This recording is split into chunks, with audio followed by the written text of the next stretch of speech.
¿Conoces el sentido y propósito de tu masculinidad? Un podcast diseñado para valientes, dispuestos a retarse a sí mismos, a ir contracorriente y ser los verdaderos caballeros del siglo XXI. Es hora que tomemos cartas en el asunto y dejemos atrás las construcciones sociales que no nos definen. Esto es un podcast de hombre a hombre. ¿Qué tal, mis hermanos? ¿Cómo están? Bienvenidos al 11º episodio de un podcast de hombre a hombre. Como saben, mi nombre es Wipe Fernández. No tenía la emoción que es el estar ya en este número de episodio y como se los dijimos en redes sociales, les tenemos una sorpresa que se van a ir de espaldas ahorita. Antes de contarles este secreto a voces, los invito a que nos continúen siguiendo y que recomienden este podcast. Síganos en Instagram como @unpodcast y pues como vieron en las fotos de esta semana, vamos a tener varios invitados en estos próximos episodios. Y como regalo de este 11º episodio, les comento que en estos próximos episodios, en estos próximos 3 episodios, vamos a tener una trilogía, le vamos a decir así, una trilogía especial en donde vamos a hablar tanto del fuckboy, que ya hemos dado pues varias pláticas al respecto y ya pues varios están empezando a empapar de ese tema. Entonces vamos a hablar del fuckboy, pero también vamos a hablar de esa antítesis que es el nice guy, ¿no? Esta masculinidad agresiva y esta masculinidad blanda, según lo que se cree. Y por último vamos a cerrar con un episodio que de nuevo les digo, se van a ir para atrás porque vamos a tener ahora sí a dos personas increíbles que son mis cuatazos del alma hablando de este tema, pero ahora sí en conjunto, ¿no? Entonces vamos a tener un episodio para Fuckboy, un episodio para Nice Guy y luego vamos a tener una unión de estos dos tipos de hombres, según lo que nos pinta el supuesto machismo. Entonces, el día de hoy vamos a hablar del Nice Guy y la verdad es que tengo el gusto de presentarles no solo a un gran amigo, sino que él es también parte del equipo productor de este podcast. Así que es la primera vez que lo vamos a lanzar al aire para que también conozcan su voz, porque él va a estar participando en otros episodios. Es mi compañero de copas, compañeros hasta de retiro. Los acabamos de conocer hace poco, ¿verdad? Pero les presento ahorita a David Villarreal, que nos está hablando desde Monterrey. Wipe, mil gracias por tenerme. Sí, güey, muy buena relación que tú y yo tenemos y nos conocimos en noviembre en la Ciudad de México. Sí, la verdad es que es impresionante ahí cómo la vida nos para uniendo a este tipo de personajes, ¿no? Así es. Pero de verdad, gracias David por aceptar esta invitación. De nuevo, esto es un conversatorio, la idea es estar lo más relajados posibles. Les cuento que aquí estamos echándonos la cervecita cada quien a distancia para poder hablar de una forma mucho más fluida con respecto al nice guy, que ese es el tema del día de hoy. Y a ver, ¿no les ha pasado que de repente vienen estas frases en reuniones sociales o con amigos que dicen, no, pues es que me mandaron a volar? Viene esta niña y dice, no, pues es que este tipo es muy bueno, pero es aburrido, o sea, sí tiene como todas estas características de tipo que podría cumplir con este perfil de chavo, de buen chavo, pero no me llama la atención, ¿no? Y de nuevo, pues entramos varios hombres, yo me incluyo dentro de ellos, que nos decimos también como, bro, si tengo todas las características para hacer un buen partido, si soy una persona aplicada, si he sido bueno en la universidad, si asisto a un grupo de la iglesia, yo qué sé, ¿por qué chingados no me voltean a ver a mí las chavas y se ponen a ver pues a otro tipo de tarados, ¿no? Entonces, de hecho, Comparto lo mismo,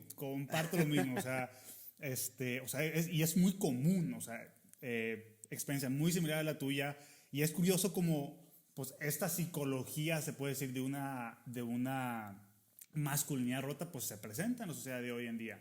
Entonces, claramente, siempre está ese hombre que busca obtener todos los premios, las mejores estadísticas, you name it, y es pasivo y tiene sus cosas por desarrollar. Entonces es algo súper actual que está pasando y que siento que es algo importantísimo a tocar porque hasta hace poco, Wipe, cuando tú me mencionaste sobre participar en este episodio, tú me dijiste que quiero hablar del fuckboy y el nice guy. Y yo dije, es el típico adjetivo que ponen de cultura, unidimensional, pues voy a ver qué es.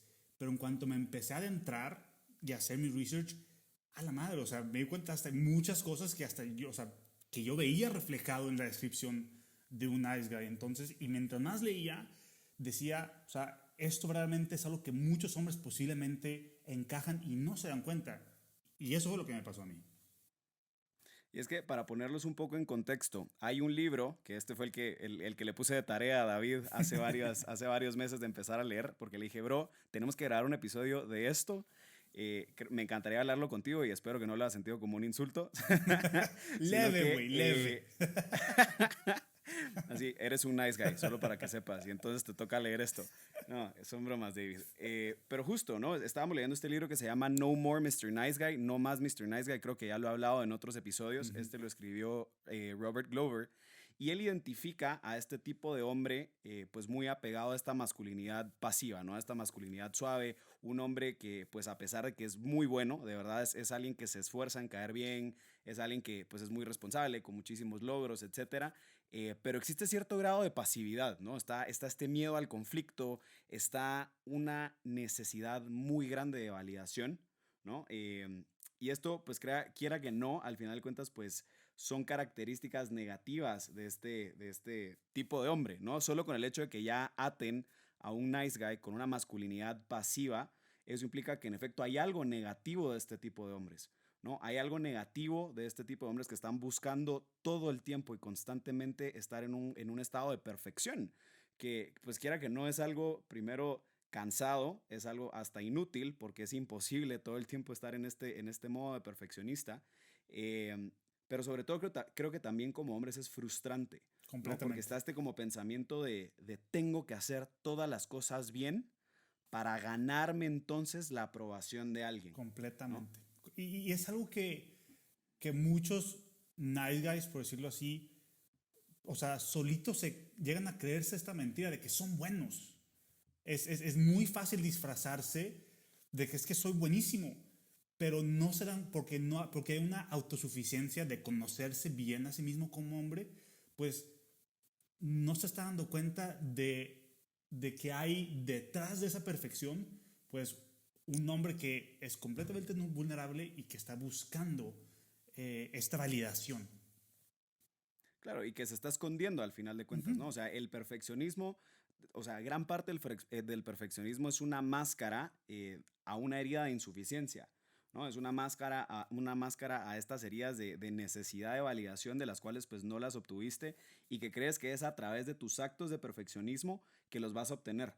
Pero entonces, la verdad, David, antes de meternos a hablar específicamente de estas como características positivas y negativas que puede tener un nice guy, me gustaría hablar un poco de otros conceptos, ¿no? De dónde ha venido este concepto de esta pasividad, Claro. de este hombre, pues, de masculinidad blanda, le dicen muchos, ¿no? Y creo que podríamos empezar, la verdad es que lo estábamos platicando, solo para que sepan, lo estábamos platicando hace unas llamadas, cómo todo empieza incluso hasta desde un punto de vista bíblico, ¿no? Para aquellas personas que no se consideran muchas y que nos están escuchando, creo que de igual forma les puede llamar la atención cómo la misma Biblia también ya habla de cierta pasividad desde el Génesis, o sea, desde la creación del hombre ya existe este Adán que a raíz pues del pecado original, a raíz de comer de este fruto prohibido, se habla que él incurre en un cierto grado de pasividad, ¿no? Y incurre en este grado de pasividad porque desde el momento de la creación, cuando se crea y cuando se crea Adán y él está en el jardín del Edén, a él Dios le da la orden y le dice, pues bueno, o sea, tú goza de toda esta creación que te he dado, pero solo te pido que no comas del árbol de la sabiduría, ¿no? Y ahora lo interesante es, pues bueno, él sí tenía esa orden, ¿no? Pero a Eva nunca se lo dijeron. O sea, Eva no es que a ella Dios le haya dado esa orden directamente, sino que fue a Adán a la que se la dieron. Entonces, cuando Eva va, desobedece, se engaña obviamente a raíz de la serpiente y le lleva esta manzana del fruto prohibido a Adán, pues Adán obviamente él ya tenía o sea, él ya tenía la orden, o él ya tenía el, por lo menos el concepto, ¿no? Que este fruto pues era prohibido comer. Sin embargo, la pasividad de Adán inicia desde el momento en el que no le dice a Eva que era un fruto prohibido y que por lo tanto no lo debían comer. Desde ahí empieza como esta pasividad de tener este como miedo al conflicto. Creo que también se podría apegar aquí el tema en que Adán prefiere a Eva antes que a Dios, ¿no? O sea, le da una prioridad antes a la decisión que toma Eva en lugar de la orden que Dios le había dado. Entonces, pues quiera que no, es el primer mandilón de la historia, Claro, ¿no? o sea, justo iba a decir lo mismo, o sea, él tenía el encargo, tenía como que el duty, o sea, directo de Dios El deber, ajá. o sea, de un encargo que representaba tanto, pero o sea, por satisfacer a Eva y en estas primeras rupturas de la masculinidad, pues cede. Y sí, tenemos el primer mandilón de la historia de la humanidad ahí.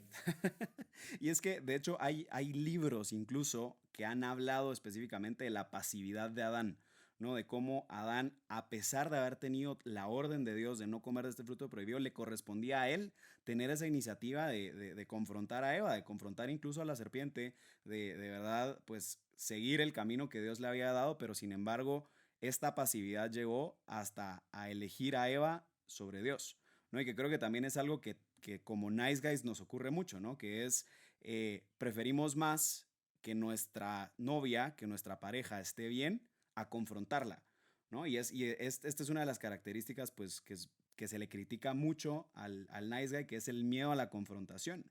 Pero creo que también podríamos aportar otros ejemplos históricos aparte para los que digan que hueva, no quiero que me estén hablando de temas de mochos. Podemos darles otros ejemplos de pasividades, ¿no? Claro, o sea, yo creo que es desde 30,000 años atrás, es que vemos este concepto de, o sea, esta ruptura de masculinidad que crea, o sea, que ayuda a crear el nice guy que se desarrolla. Y creo que empieza desde los aborígenes, ¿no? Ujú. O sea, vemos como, o sea, 30,000 años atrás, pues, o sea, tribus, comunidades de sapiens de 25 a 30 personas, pues no había de por sí un papá, ¿no? Y con su familia, sino Una que familia nuclear, ajá. todos, o sea, todos los hombres con todas las mujeres tenían relaciones y los hijos tenían, o sea, no había una mujer cuya era su mamá o un hombre que era su papá, sino entre todos había como que se compartía el sentido de masculinidad entre todos los hombres, entre todos los niños, entre todas las niñas y todas las mujeres, y pues fortalecía de cierta manera pues la hombría de un niño porque tenía a más de una figura paternal de quien aprender. Y era a través de la cacería, era a través de darle comida y seguridad a las mujeres. Entonces, desde 30,000 años atrás vemos cómo también pues, un niño que va creciendo pues tiene el ejemplo de varias figuras paternas cuando va creciendo. Y es que justo también lo hablábamos en el episodio de Mamas Boys, para los que nos están siguiendo ya y que llevan un orden de este podcast y que no se están saltando episodios, hablábamos en el 9º episodio también de estas tribus que a la fecha todavía existen, ¿no? Que están en el África, que están en Sudamérica, en las Amazonas, etcétera, en donde se ve activamente esta participación de comunidad de la que hablaba David. Porque aquí, pues, no es que existan familias nucleares en donde solo hay un papá, una mamá e hijos, sino que incluso pues están divididos, ¿no? O sea, los hombres duermen con los hombres, las mujeres duermen con las mujeres y con sus hijos pequeños, pero hay un momento en la historia de este niño, ¿no? De este niño varón, en donde más o menos entre sus 10 y 12 años, él pasa a convertirse a varón. ¿No? Él pasa a convertirse ahora en hombre y entonces existe un rito de transición en donde pasa de la niñez a la hombría. Y es aquí en donde, en el momento en el que él pasa esta línea y todas estas pruebas para su hombría, él sale de ese seno materno, sale de este grupo de mujeres y pasa a vivir con el resto de hombres. De hecho, lo hablábamos que él pasa como por cierto grado, como una tutoría con otro hombre que le va a enseñar durante meses a cómo cazar, a cómo construir su casa, a cómo, yo qué sé, trabajar las pieles, ¿no? Y es aquí en donde vemos, pues, de otra forma muy clara de lo que estaba hablando David, que es cómo la masculinidad se confiere entre hombres, ¿no? O sea, cómo era necesario desde ese entonces y continúa siendo necesario que sea un hombre quien le enseña a otro hombre cómo, de verdad, pues, trabajar en su masculinidad. Fíjate, con eso que dices de estos ritos de iniciación de hombres, o sea, hacíamos un fast forward de la época de los aborígenes a los 500 antes de Cristo, especialmente en la historia grecorromana. Algo que me encanta de la historia grecorromana desde la fundación de las de las ciudades griegas y después el Imperio Romano y todo eso, es que, y si lo ves bajo un enfoque de cómo las ciudades y especialmente la masculinidad se va desarrollando, Esparta, creo que todos ubicamos a Esparta por la película de 300, ¿no? De que dice Esparta y le da una patada a ese, güey. Entonces, o sea, eso, o sea, de lo que he leído de historia de las ciudades griegas, Esparta eran como que el badass, o sea, de todas las ciudades, de toda la cultura helenística, los más hombres masculinos, los más temidos eran los espartanos. La ciudad más importante era Atenas. Entonces había esta rivalidad entre Atenas y Esparta. Y está muy interesante ver cómo Esparta tenía ritos de iniciación para hombres extremadamente fuertes. O sea, los mandaban al bosque a los 15 años para que sobrevivieran. Había como que este lazo entre hombre y niño increíblemente fuerte y que los entrenaban para que su vida fuera al militar, en la fuerza, pero con un sentido de hombría y de protección a su ciudad. Atenas, por el lado opuesto, pues inventan la democracia, ¿no? Y se genera como que este contexto en esa ciudad donde se empezó a abrir mucho todo el tema de, o sea, artes, cultura, teatro, incluso empezó a tomar Atenas como ciudad una postura diplomática y empezó a unificar todas las ciudades griegas. Así, para no meterme mucho porque me puedo hablar horas de historia griega, pero si tú comparas la ciudad de Atenas con la ciudad de Esparta, empiezas a ver como la ciudad hipermasculina, que es Esparta, y la ciudad con una masculinidad más pasiva, pero intelectual y curiosa e innovadora. Es increíble porque incluso a pesar de que Atenas tenía un buen ejército, su capacidad de liderazgo venía de su ingeniería por las batallas navales. Pero cuando se trataba de pelear, por ejemplo, contra el imperio persa que estaba amenazando por destruir todas las ciudades griegas, Esparta y Atenas se unificaron. Pero Esparta era el que tenía el poder sobre la tierra porque eran sus hombres los que comandaban con su hombría y con una valentía, o sea, incomparable en la historia griega. Entonces, hasta desde un punto de vista de sociedad y de ciudades, ves como también desde 500 años antes de Cristo, pues estas figuras de masculinidad se pueden representar en ciudades diferentes, siendo Atenas y Esparta. Eventualmente es Esparta el que conquista Atenas. Y fue Esparta el que mantuvo dominancia. Y ya después sucede todo lo Alejandro Magno, unifica todo y ya empieza toda una cultura romana. Pero es padrísimo ver, es súper interesante ver cómo incluso pues esta cultura de masculinidad, estas diferentes como que actitudes de hombres se refleja también en ciudades que se van desarrollando y que nos marcaron tanto nosotros, al menos en nuestra cultura occidental. Claro, pareciera como si estuvieras diciendo que justo los espartanos eran los fuckboys de la historia, sí. ¿no? Y los de Atenas eran los nice guys. Ahora, lo interesante es, y que creo que vale la pena aclararlo, es que en ningún momento estamos diciendo que ser fuckboy sea la mejor opción, ¿no? Y que creo que eso es algo que también el mismo machismo nos lo ha pintado a que necesitas como esta actitud de agresividad para verdaderamente ser considerado como hombre, ¿no? Y se ve a este perfil más pacífico, más intelectual, más artístico, con búsqueda de menos conflicto, como menos hombre o como masculinidad suave, ¿no? O sea, ya de por sí ya está utilizando términos despectivos para poder hablar de este tipo de hombres, cuando al final de cuentas, esto lo vamos a hablar en el tercer episodio de esta trilogía, pero al final de cuentas, pues todos seguimos siendo hombres con batallas y heridas totalmente distintas, pero también muy parecidas de raíz. Entonces, creo que vale la pena como aclarar esta parte y me gustaría como continuar también un poco a explicarles a los que nos están escuchando otros contenidos históricos como para decir, wow, o sea, de verdad desde un punto de vista bíblico, histórico, desde los aborígenes, pues sí estamos en esta comparación de masculinidades y de formas de pues llevar conflictos o lo que sea, ¿no?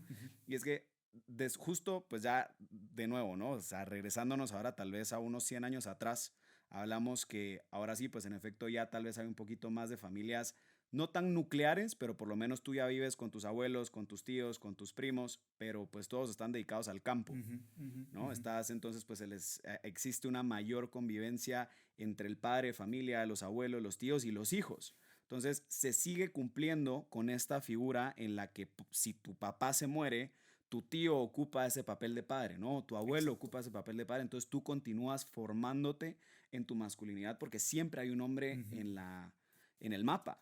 Hay un profesor de Yale que se llama David Bruce y él es investigador, creo que ha escrito para New York Times, The Atlantic, y él hace unos 3 meses sacó un artículo súper interesante que habla sobre The Nuclear Family Was a Mistake. Es un tema interesantísimo que habla también, o sea, bajo un tema muy similar que estamos platicando sobre cómo la familia comunal se hizo a nuclear y cómo la familia nuclear pues también está teniendo sus retos ahorita. Eso es otro tema aparte, pero el punto es que habla, o sea, parte de esta investigación que hace, habla sobre estas familias corporativas, le dicen, donde cada familia era dueño de la tienda de zapatos o una familia era dueña de su granja. O sea, creo que durante el siglo XIX, tres cuartas partes de las familias en Estados Unidos trabajaban en el campo. Entonces era muy común que familias tuvieran, o sea, que un par de papás, un papá y mamá, tuvieran 5 o 6 hijos, pero que en la misma casa estuviera el abuelo, el tío y el vecino fueran los primos. Y había una conectividad tan, o sea había mucho entrelazamiento entre los diferentes integrantes. Entonces, justo, si el papá se moría, pues tenías el tío o el primo mayor o el abuelito que tomaba su lugar, que tomaba el lugar del papá. Y eran familias extremadamente resilientes, justo por eso. Y ya fue a partir de pues, Revolución Industrial, principio del siglo XX, que pues, vemos los cambios drásticos, ¿no? Claro, que es en donde pues ya entramos a una familia nuclear, pero ahora con un papá Ujú. ausente, ¿no? Y regresamos de nuevo a estos males históricos que después vienen a todavía terminar de atacar la masculinidad, que es la ausencia del padre en virtud de la revolución industrial, que ahora pues se va a la fábrica y ya no está en el campo atendiendo, o sea, compartiendo más con sus hijos. Es un papá que ya llega cansado a la casa. Si no es por la revolución industrial, pues también hay que agregarle la Primera y Segunda Guerra Mundial, en donde pues ya los padres se van a la guerra y de nuevo, ¿no? O sea, dejan a estos hijos huérfanos, toca el matriarcado en casa, entonces le toca a la mamá asumir este rol de enseñarle al hijo cómo ser hombre, lo mandan al colegio y resulta que en el colegio pues solo hay maestras, mujeres, entonces él tampoco tiene de dónde aprender a ser hombre. Eh, hay otros, aparte de estos, creo que también no podemos dejar afuera el tema pues del feminismo extremo, Ujú. ¿no? Que lo hablábamos también en otros episodios de cómo a raíz de más o menos de los años 80 empieza este concepto de la maldad detrás de la masculinidad, ¿no? Y de que era necesario que el hombre apagara su masculinidad por completo porque su masculinidad era mala, ¿no? El ser hombre era ser violador, el ser hombre era ser abusador. Entonces, ¿te imaginas a este niño sin figura paterna, sin figura de autoridad masculina, en donde ni siquiera en el colegio está aprendiendo y está recibiendo mensajes, Claro. bombardeo de mensajes por todos lados a la fecha que su masculinidad es una amenaza para la sociedad, Yo creo que, ¿no? y algo que se me acaba de ocurrir, que específicamente también fue un factor que empezó a crear este concepto en Nice Guy, es que vemos una cultura de meritocracia muy tóxica. Y más que nada, eso champion by Estados Unidos por The American Dream. Esto afectó a toda la población. Pero, o sea, a lo que hablo de meritocracia extrema es que tú eres dueño de tu futuro. Si tú eres dueño, gánate 1000 estrellitas en clases. Tus calificaciones, o sea, si tú, o sea, tus calificaciones, tu esfuerzo, todo va a ser producto, todo va a llevar a tu éxito profesional. Entonces crea una presión sobre un niño en primero o en secundaria que dice, si no me saco 100, no solamente mi mamá me va a dar unas nalgadas y mi papá me va a desaprobar, pero también no ser exitoso en la vida. Entonces llega esta presión enorme de parte de la sociedad de ti depende, échale ganas. O sea, está el work hard, play hard, que es, o sea, tienes que estar hasta el piso trabajando porque si no, no vas a ser exitoso. Ya después, o sea, Y no vas a no vas ser a ser nadie. nadie. Entonces, o sea, ¿qué presión también tan fuerte? Porque también llega a crear este sentido perfeccionista en el que el sentido o el valor propio no viene de algo intrínseco, sino de una circunstancia externa, una calificación, una medalla, un trofeo, you name it. Entonces, pues agrégale esa presión a un niño con esta, o sea, con esta maternidad dominante, con este feminismo extremo, con un papá ausente, pues ahí tienes a tu nice guy. O empiezas a ver los indicios de ese nice guy. Claro, empiezas a buscar, o sea, empiezas a ver ahora sí a este hombre totalmente pasivo, a este hombre que mejor se esfuerza únicamente en estos logros, pero más allá de una superación personal, creo que tiene que ver mucho con su necesidad de Claro. afirmación al final de cuentas, ¿no? Y a este sentimiento de insuficiencia que él está manejando constantemente y que al final de cuentas, pues también existe una ausencia Sí. emocional de su parte. O sea, le toca como apagar esa parte emocional y enfocarse únicamente en sus logros. Pero ahorita creo que, y ya nos podemos pasar Ujú. un poco a lo que son las características positivas y negativas del nice guy, y es que eh, creo que una de las peores características que puede tener este nice guy es, primero, su miedo al Ujú. conflicto, pero segundo, la deshonestidad. Es que creo que aquí es en donde Ujú. entra mucho el ejemplo que dábamos y me ubico en este tipo de hombre que es, pero es que yo no entiendo por qué a las chavas no me voltean a ver si soy un buen partido, si soy Sí. un buen hombre. No, mira todos mis logros, mira mi currículum, mira todo lo que he hecho, mira los viajes que he hecho, mira las conversaciones que puedo tener contigo. Pero detrás de todo eso, o sea, detrás de todo ese intento de currículum que tengo enfrente con el que quisiera venderme, existe una gran farsa. Y perdón, o sea, Sí. perdón que estamos utilizando palabras así de fuertes y que muy probablemente los que nos están escuchando están diciendo, chingados, me acaban de dar duro. Es porque eres un Sí. hipócrita. O sea, es una máscara de perfeccionismo que tú intentas comprártela, pero muy dentro de ti. Sabes que es mentira, que todos tus esfuerzos al final de cuentas son una transacción. Lo digo así. O sea, es una transacción de logros por afirmación, de logros por Y validación. es exhaustivo también porque tienes a este nice guy manejando diferentes facetas a la vez. Lo vas a ver con una actitud diferente con sus papás, lo vas a ver con una actitud diferente con las mujeres, lo vas a ver con una actitud diferente con sus amigos. Entonces, agrégale este cansancio de, o sea, de tener varios egos con tal de proteger el suyo, que, o sea, se hace un círculo vicioso. A mí me dijeron una vez como el concepto de un ego es como inflar un globo, que mientras más, o sea, si tú tuvieras un globo, mientras más lo inflas, más difícil es mantenerlo abierto, o sea, mantenerlo a ese tamaño y eventualmente se infla tanto hasta que se revienta. O sea, un nice guy en esa hipocresía, o sea, se está dañando a sí mismo también y le cansa. Y eso, o sea, que empieza a crear también, o sea, peores factores psicológicos eventualmente. Y es que, ¿sabes que este Robert Glover, el actor del que estábamos hablando, él dice que todo nice guy tiene una especie como de juramento Ujú. personal, ¿no? Y justo tú lo decías perfectamente, que es primero tenemos que ver que es esta búsqueda constantemente de una vida sin Ujú. problemas. Entonces, como estamos hablando que este nice guy, este hombre que tiene mucho miedo al conflicto como tal, él va a buscar de alguna forma de tener una vida libre de Ujú. conflicto, ¿no? Obviamente todos sabemos que eso es mentira, o sea, que es imposible no entrar en alguna conflictividad, ya sea intelectual, física, yo qué sé, ¿no? O sea, en cualquier discusión. Y es que no solo es una discusión entre hombres, sino también o sea, con Ujú. mujeres.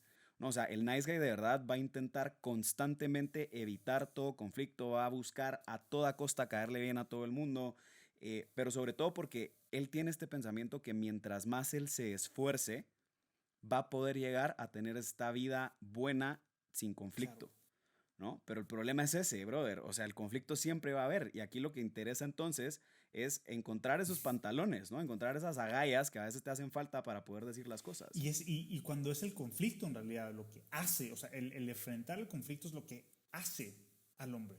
Más que afrontar el conflicto, afrontarlo bien. Y si es que el nice guy lo confronta de manera hipócrita, suave o simplemente cede. Por eso vemos el nice guy que termina siendo el mandilón de la relación.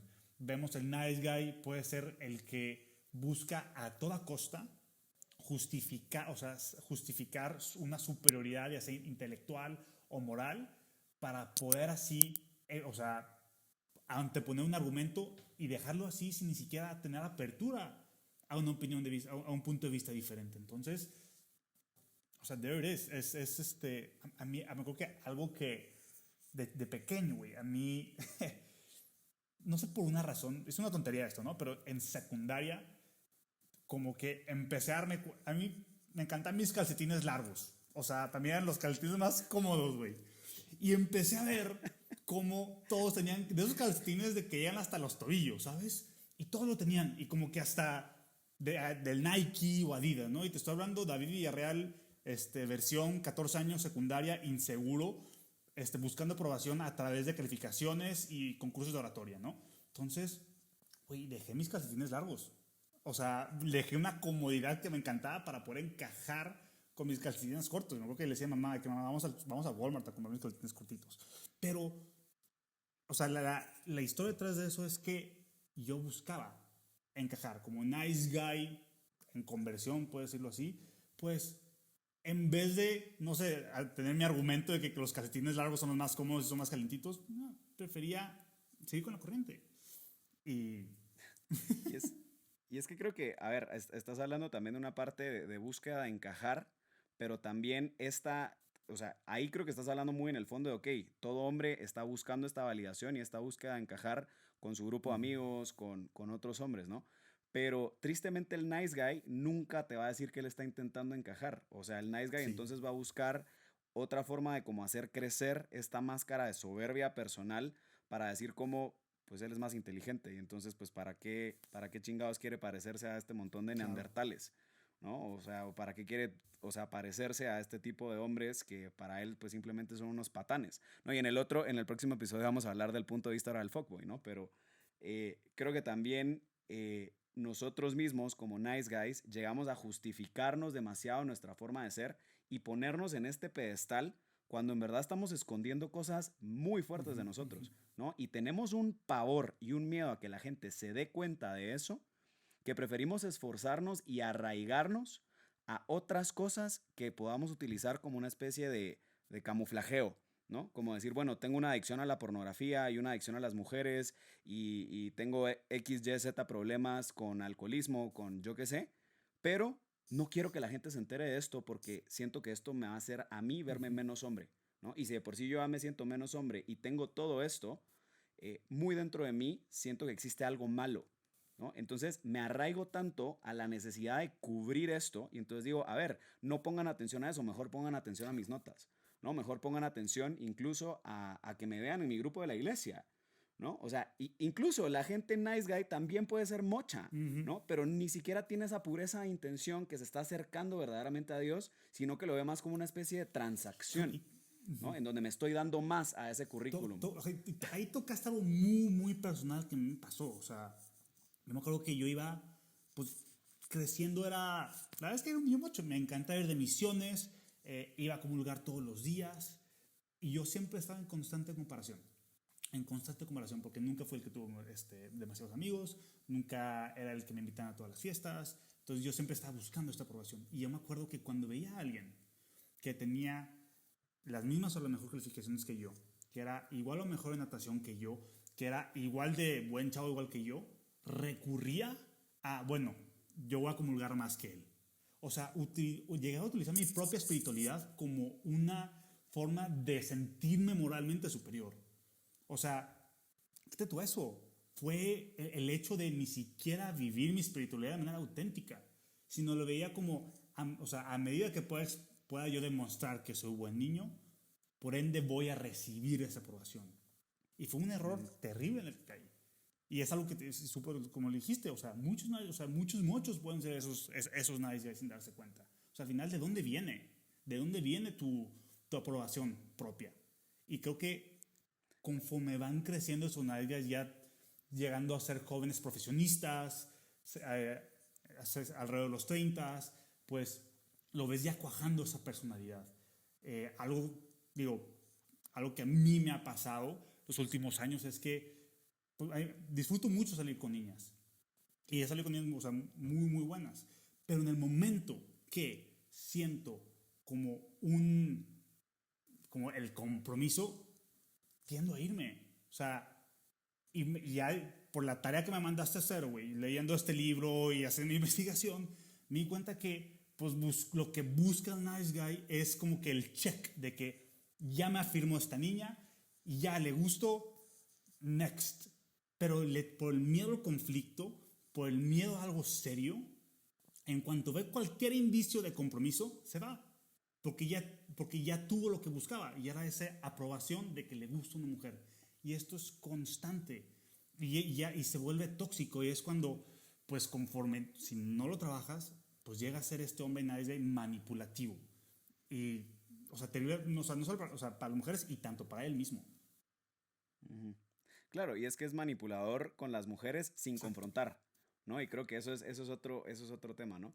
Y dices algo muy fuerte con respecto al nice guy profesionista, ¿no? Al nice guy profesional, porque no tenemos que hablar únicamente de un nice guy o de esta masculinidad suave que tenga únicamente que ver con relaciones con mujeres o con otros hombres, sino que desde un punto de vista profesional, alguien que tiene esta necesidad de perfeccionismo, aparte de lo duro que es con sí mismo, el rechazo le puede doler 80,000 Sí. veces más porque él sentía que se merecía Ujú. eso, ¿no? Él se merecía ese puesto, él se merecía que lo aprobaran, él se merecía que entrar en esa universidad que él Ujú. quería porque de verdad él se ha esforzado en aparentar ser Ujú. perfecto, ¿no? Entonces creo que también existen varias, ¿no? O sea, existen como varios temas que aparentarían ser buenos del nice guy, pero terminan siendo totalmente un arma de doble filo, ¿no? Como este aspecto que hablábamos, que el nice guy siempre va a ser muy Ujú. servicial, ¿no? Pero va a ser servicial porque es una Ujú. transacción, no porque verdaderamente le nazca y porque hay una pureza de intención detrás, ¿no? Y bueno, yo creo que aquí hemos hablado ya y les hemos dado una introducción muy buena de lo que es un nice guy. Si algunos de ustedes pues continúan con esta duda de ver si este tipo de masculinidad suave, como le dicen, encaja con ustedes y si se dieron cuenta que existen historias muy parecidas a tu realidad, pues te invito a que continúes con esta trilogía, que escuches la próxima semana, ahora sí, el punto de vista del fuckboy y la tercera semana, que creo que es la que más nos llama la atención a David y a mí, es esta unión entre un nice guy y un fuckboy, ¿no? Eh, de nuevo, muchísimas gracias a todos los que nos están escuchando. David, mil gracias por acompañarme. Se nos hizo Sí, cortísimo este episodio y ya se pasó de largo, o sea, es un episodio eterno. te encargo hoy el tercer episodio. A ver qué tal está. Vamos a echarnos ahí una película mejor porque 30 minutos se nos hace No, pero muy un poco. placer. Y Pero bueno, gracias por invitarme. Fue un placer estar aquí. no, gracias a ti, David. Y como saben, David forma parte del equipo de producción de Hombre a Hombre, entonces délo por seguro que van a seguir escuchando esa melodiosa voz norteña y regia que se le escucha. Ya estoy perdiendo ese acento, Viene pero aquí la, se aprecia. Qué bueno que lo sigues reconociendo. la mezcla de... Bueno, recuérdense entonces seguirnos en redes sociales como @unpodcast. Y de nuevo, la canción que les recomendamos el día de hoy es Could You Love Me de Kaigo. Les mandamos un muy fuerte abrazo a todos y hasta la próxima. Un abrazo.